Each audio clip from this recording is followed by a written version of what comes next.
Hey there y'all, welcome back to my channel where we sip some tea and spill a little truth. And today we're going to talk about something that's pretty close to my heart, Southern stereotypes. Just because some of y'all have watched some movies and read a few memes, you think you know what Southern people are all about. It's not always what it seems, so let's break it down, shall we?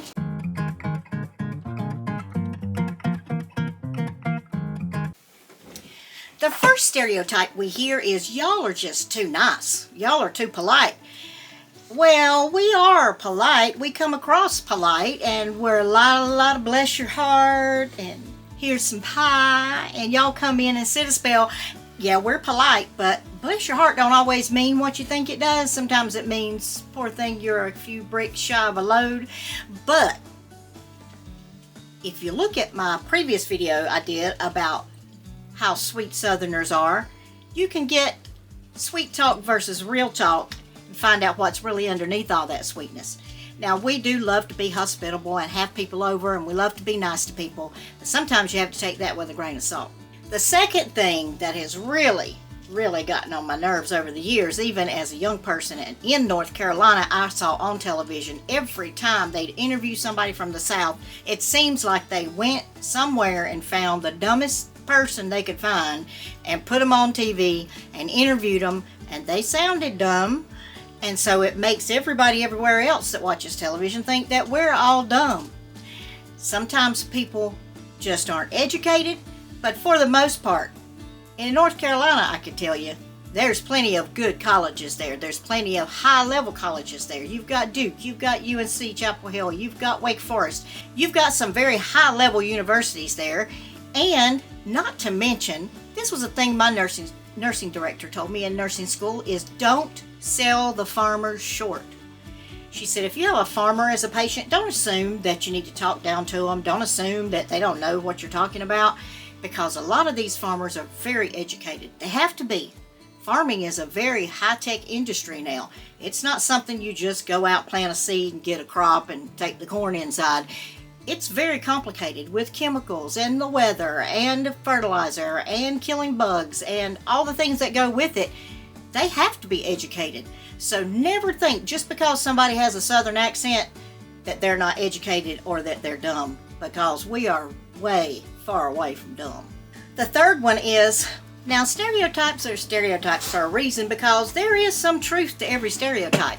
But one of the ones that's very popular is that all Southerners are conservative churchgoers. That we're all the same, we all talk the same, we all believe the same, we all have the same types of churches we go to. Let me tell you, there's enough churches, there's enough different kinds of Baptist churches as there are dishes at a potluck on Sunday.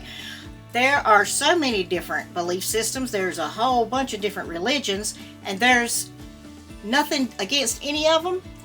But some people just don't go to church. Some people rather sit home, sip a cup of coffee, and read a book. Or maybe just read their Bible at home. So don't just assume that because somebody's from the South that they have a certain set of beliefs that you've already predetermined in your mind. They could be totally different. Another stereotype that we have about Southern people is that everything we eat is fried. Fried chicken, fried okra, fried potatoes. Well, yeah, we eat all those things and it's good stuff, but not everything. There's plenty of us that love a good farm-to-table vegetable, that we love a salad. We love, some of us even love kale. And there's just as much variety in that as there is in anything else. It's just a personal taste. A lot of people, especially the generation before me, were raised on everything's fried. You got bacon, you got fried chicken, you got fried pork chops, you got fried everything. But as times have changed and we have learned more about how food affects us, and we've seen people that we love die because of their diet, it makes you stop and think, do I really need to deep fry this, or can I put it in the oven? So you can't just assume because somebody's from the South that they want some fried Oreos for dessert. It's not going to happen. So keep that in mind. Don't just prejudge what you think somebody's going to like just because of where they're from. Another very popular stereotype, and one that is somewhat true, is that Southerners are obsessed with football. Now, Texas, I'll give you that. There's some football obsessed people. And a lot of the people across the South are obsessed with a lot of different kinds of, especially college sports. I remember in high school, I was not a big sports fan. I had watched some basketball with my daddy on television, but I really wasn't that big of a sports fan. But as soon as I got in high school, I was like almost forced. I had to choose between NC State and University of North Carolina. Which one are you, red or blue? And I said, I don't care. You gotta care. You gotta pick one. Constantly. It was always who's on which side. It was just craziness to me because I really didn't care one way or the other. But that's the way it is. A lot of people are really obsessed with sports. And sometimes with Southerners, it's not even the game that we're all that interested in. Some of us just like the tailgate snacks. Some of us just like the community of being with other people we know and rooting for a team and winning or losing and following the game throughout the season. So it's not just an obsession with football. It's this obsession with everything that goes with it. And Southerners are all about community and all about family and all about hanging together and doing things together and especially eating together. So you know there's going to be food involved when you go to the football game. So that's a lot of what it is, not just the game itself. Another one is all y'all listen to is country music. Now, growing up in Pink Hill, North Carolina, there is a radio station, WRNS, still there. Country music. All country, all the time, all day, every day. Country music. And my daddy loved it, so every trip we went on, we swore no matter how far we drove, we could still get WRNS. We're in the backseat of the car wishing we could listen to something else. But people in the South don't just listen to country music. We like blues and jazz and rock and hip-hop and all different kinds. There's all different kinds of music there. Muscle Shoals is in Alabama. It's one of the headquarters of music in the country.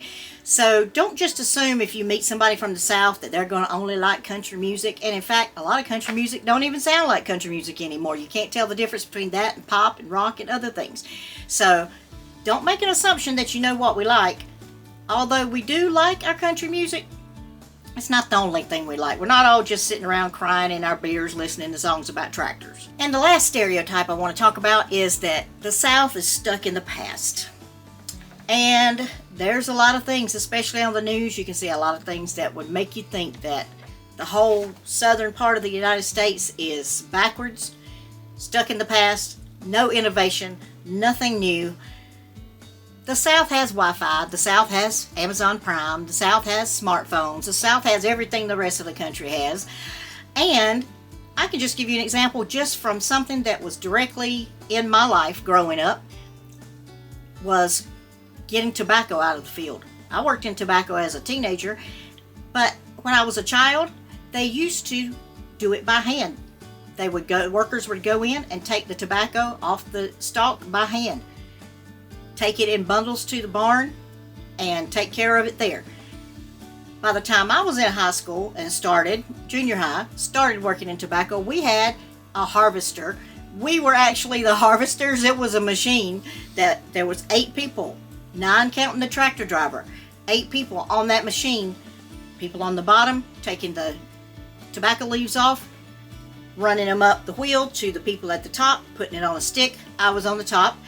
And I spent my entire summer, every summer, on that tobacco harvester out in the North Carolina heat. I can't believe I did it because I can't take the heat now.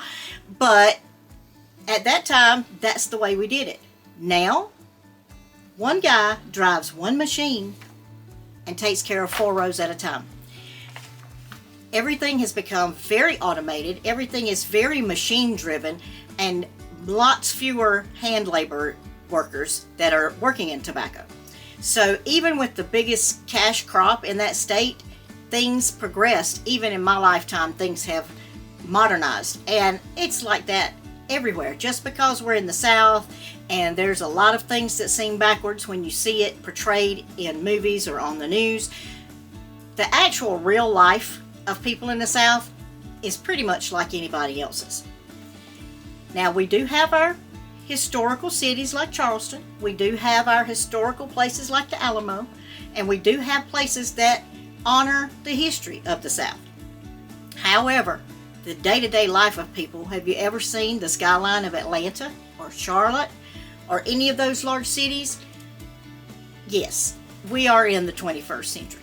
So don't just assume when you meet somebody from the South that we're stuck back in the 1800s or something and we don't know what's going on today, because we do. Just remember, stereotypes don't tell the whole story. They just paint a part of the picture. You have to let yourself really get to know people instead of just putting them in a box, whether it's from the South or the North or the West or the East. Anywhere in our country, there's a diverse, ever-evolving group of people, and we're all moving forward together. If you have some comments about some other stereotypes that you have seen as a person in the South or someone who lives somewhere else and has a stereotype about the South, I'll be glad to answer your questions. Love to hear your comments and love to see you again next week. I'll come back now. Here